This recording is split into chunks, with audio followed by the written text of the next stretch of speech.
I'm a vigilante online predator hunter, and I can't explain the bizarre things that happened last night. I jolted awake in bed as my phone blared with a message. Hey baby, we've been talking long enough. I want to meet you now. My blood turned to ice as I read the message. Just like it does every single time, I messaged back. Hi. Okay. I really want to meet you. Where? I sat up in bed and rubbed the sleep from my eyes. I haven't been sleeping much lately. I haven't really slept much in the last year. I've never liked the word vigilante, but I guess that's what you are when you pretend to be preteen girls on the internet.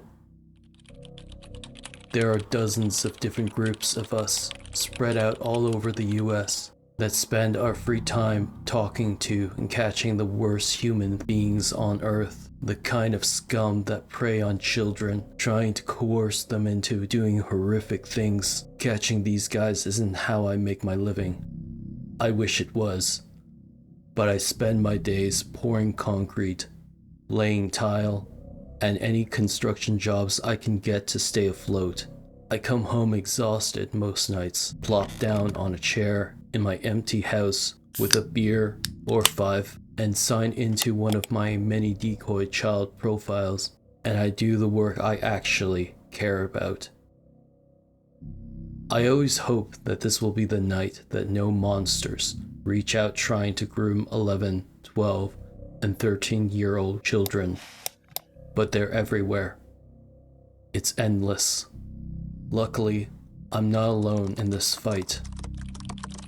Look up predator catchers or creep busters on Facebook or YouTube, and you can see other people like me. Normal citizens doing the work that law enforcement can't or won't do. We're not exactly Chris Hansen on To Catch a Predator, but we do the best we can. They had state-of-the-art hidden cameras and youthful actors playing decoy children, and they had law enforcement on their side, ready to throw these creeps into a cop car and slap them with charges. We just have our cell phones to record ourselves confronting these guys when they show up trying to meet an underage girl or boy, and our recordings stream live and straight to Facebook, and sometimes YouTube, so that everyone around them can see the kind of people that are going after their children. We don't usually get these guys convicted the way that they do on the To Catch a Predator. The cops don't exactly love what we do, but that's not why we do it.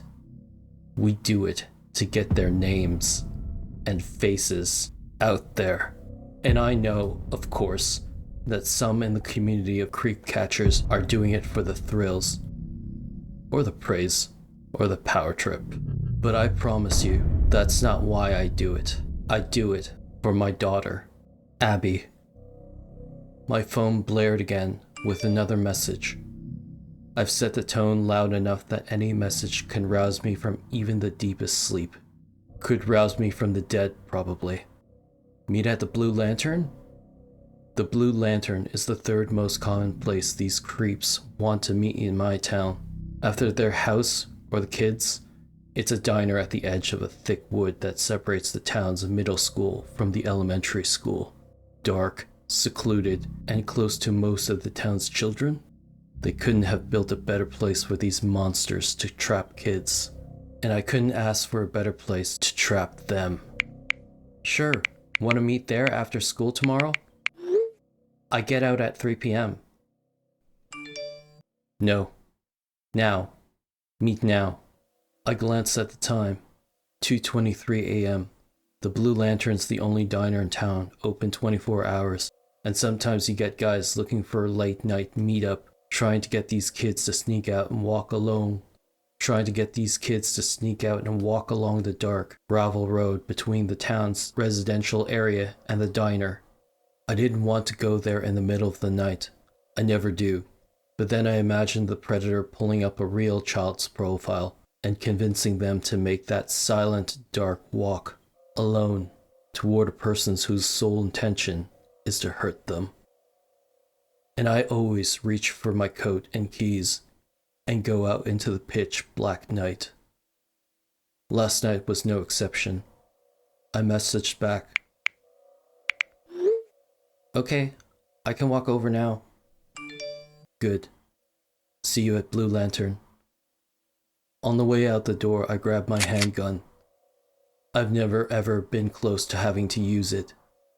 I've had plenty of guys threaten to beat me up, and had a guy pull a knife on me once, but just mentioning that I'm armed, paired with live streaming with a whole encounter, usually shuts down any real threat. I walked toward my truck in the chilly night air, and I sat there, waiting for the text. They expect that kid is making that cold walk alone toward the diner. It was almost 3 a.m. when I finally got the text. "I'm here. Inside. You close?" "Yeah, almost there. It's just super dark and the wind is really strong tonight." "Good. I'm waiting for you, baby." I shuddered and turned the key in the ignition. It was time to expose this guy. I get this indescribable feeling every time my tires crunch down the gravel road toward the diner. Something between the amped up adrenaline rush that comes before a catch and the weight of 1,000 stones in my gut. Imagining my daughter Abby walking down this road, headed toward whoever I'm meeting. Abby's still so young. She's turned 13 soon. I hope. My truck rumbled into a small dirt parking lot off the Blue Lantern, and I found a spot as far as I could from the other 3 cars in the lot. I recognized 2 of the cars. One belongs to Eddie, the server who's almost always on the night shift, and one is the cook's. I crept past their cars and snapped a picture of the unknown car's license plate. I used to start live streaming on Facebook before I even got out of my truck, zooming in on the creep's plates, but after the police busted down the door of the family of an innocent man who was at the diner applying to be a line cook, I keep the pictures of these plates to myself. This is what happened one of the few times the cops actually tried to help. I hadn't been able to find much information about the guy I was there to bust last night, just a couple of generic pictures and a general idea of who this man might be. It looked like he might work for a school, so this was dire. I heard a rustle from the tree line right next to me and nearly jumped out of my skin. I imagined someone watching my every move, hiding just out of sight, but I walked closer to the trees and there was nothing back there. I figured the wind was just stronger than usual tonight.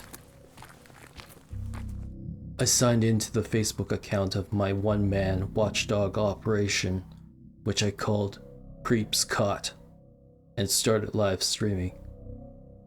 "What's up, everybody? This is Mike from Creeps Caught. We've got late night creep bust for you tonight. Not sure if any of you night owls are up and watching live, but this guy demanded to meet our 13-year-old decoy girl tonight. 13. His profile's pretty limited, but all signs point to him being in his mid-50s and potentially a teacher, which is why it was especially important to confront him tonight." I flipped the camera back around and walked toward the Blue Lantern's front entrance. Eddie was at the front counter, like she almost always is on the night shifts. She's seen me do this countless times. I pointed to my phone, and she gave me a silent nod and a sly smile, and indicated to the corner of the diner, where a man sat alone, staring at his phone. He was the only customer in there. The Blue Lanterns open late for all the shift workers in our town, but they're usually either working or too exhausted at the time of night. I beelined toward him, holding my phone out. "Hey buddy, who are you here to meet?" He looked at me, his face a mixture of confusion and horror. I realized that he didn't look much like the picture in the profile he used, but these creeps use fake pictures all the time. What? You here to meet a 13-year-old girl? Why would you come to this diner in the middle of the night to meet an underage girl? Mike? I wondered how he knew my name. You've been talking to Jenny for the last 3 weeks, haven't you? I gotta say, this one is one of the most horrifying, explicit chats I've had. He cut me off and insisted, "It's not me, man. Put the camera down. That's not me in that chat logs." That's what they always say. I gave my standard speech. I'm filming this for your protection and mine, so that you can't say I hurt you, and I can't say you hurt me. Dude, I'm one of the creep catchers on the Predator Busters page. Oh yeah? Show me the messages, I said, still filming him. He fumbled with his phone, pulled up a profile, where he scrolled through chat log after chat log. He pulled up a chat with the same profile I'd been talking to for weeks. It was an almost identical conversation, down to this guy's telling Joe that he was inside the diner about 20 minutes before I showed up. I flipped my phone's camera back around to my face, getting Joe in the frame as well. Well, it looks like me and Joe from Predator Buster just got duped, guys. There's no one here but us. Could have been someone we already caught trying to humiliate us like we humiliated them. But there's no shame in protecting children. Stay safe out there, everyone. I ended the live stream and took a look at the video. It had racked up a few more viewers and comments while I was recording. Things like, "OMG, is that Joe from Predator Busters? It definitely is. Did these guys get set up? Predators should rot in jail." I've amassed a pretty good little following for my creep catching. Enough people up in the early hours of the morning that wanted to watch a live bust. Sorry for doubting you, Joe. Didn't realize you were one of the good guys. It's all good, he said. You're doing great work out here, man. I've been following the videos of your Predator bust ever since the news broke about what happened to your daughter. How are you holding up?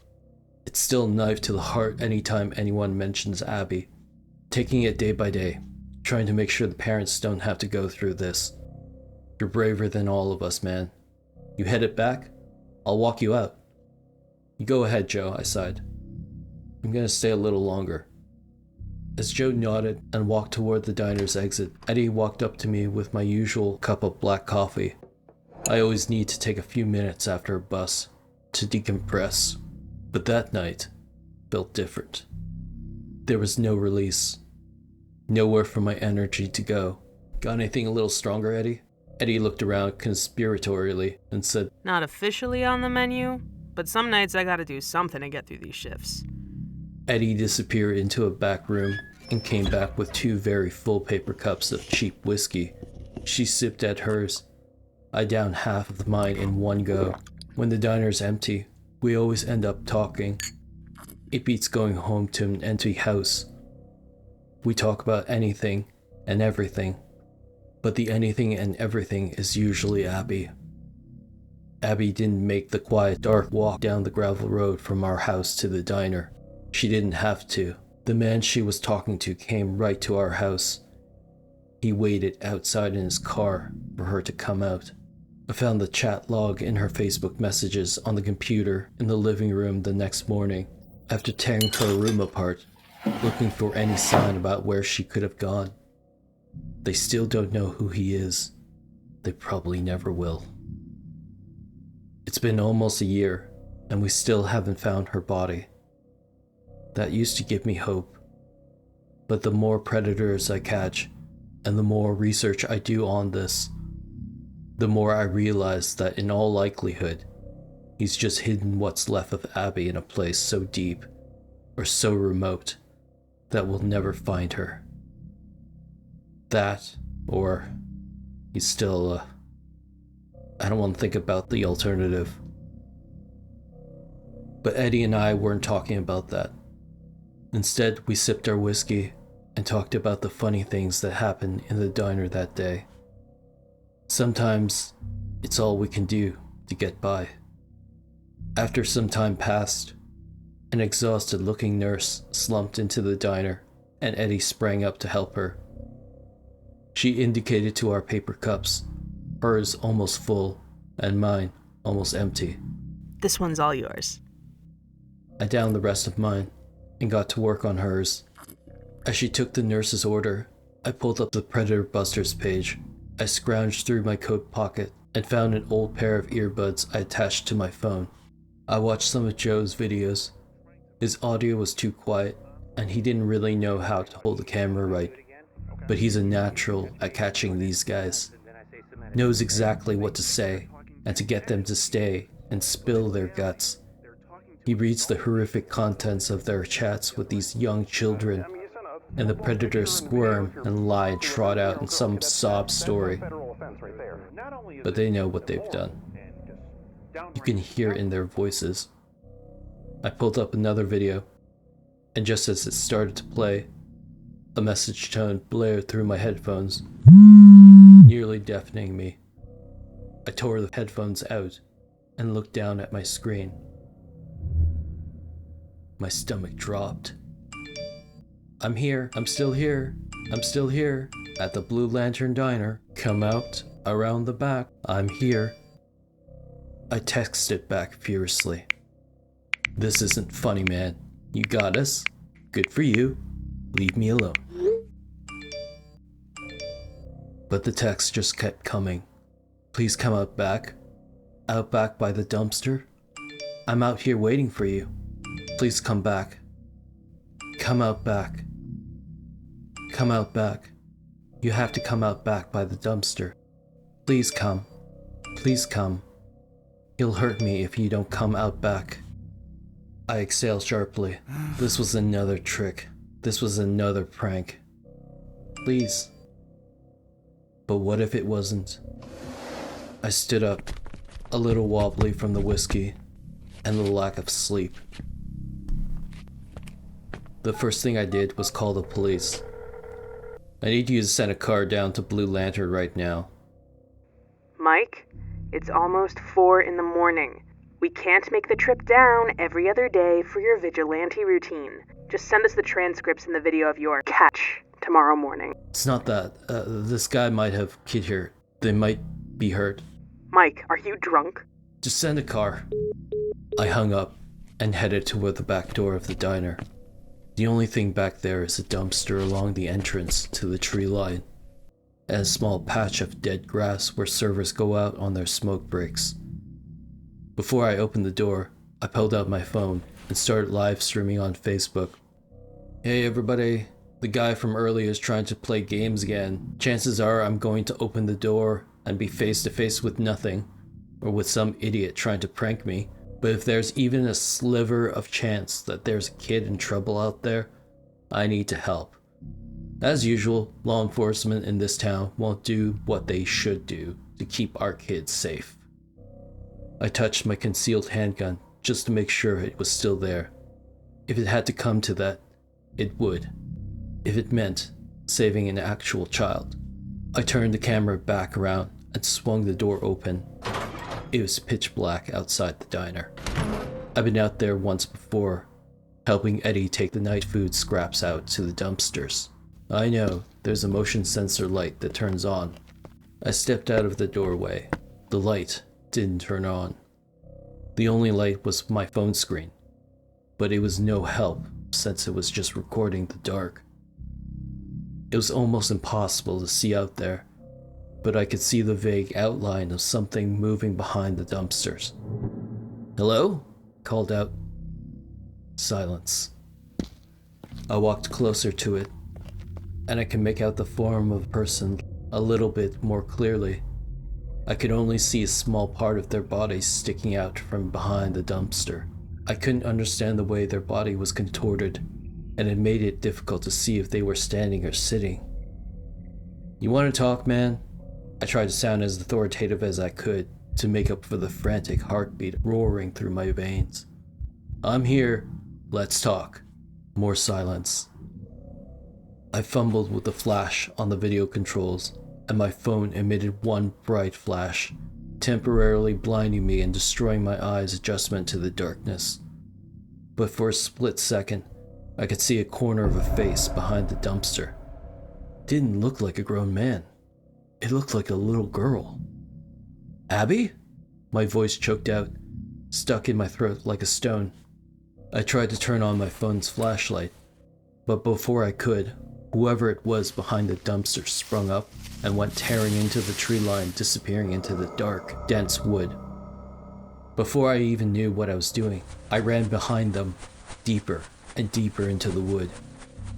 I could still hear them in front of me, breaking branches, their feet pounding onto the dirt below. But the wind had picked up even more, and it got harder and harder to tell what was the sound of running through the branches, and what was the wind whistling through the trees. Finally, I lost my sense of direction, and this person went. I doubled over, panting. I've had to chase after predators, flee the scene of the bust before, but I've never had to chase something this inhumanly fast. I realized that the phone in my hand was still live streaming to Facebook. I was sure the footage would be unusable because of the darkness, so I ended the stream. I looked at the screen and saw that a few people had turned in to watch the dark, shaky footage live. Then I read a few comments on the video, and my stomach dropped. WTF, what's going on? This is freaking me out. Why did he follow that man into the woods? I don't think that's a man. That looks like some kind of weird animal. Oh my god, what is that? I clicked my phone off. Suddenly, very aware of how much it illuminated my surroundings when it wasn't recording the darkness, I backed up, quietly, walking back the way I came. I didn't realize how deep into the woods I had gone.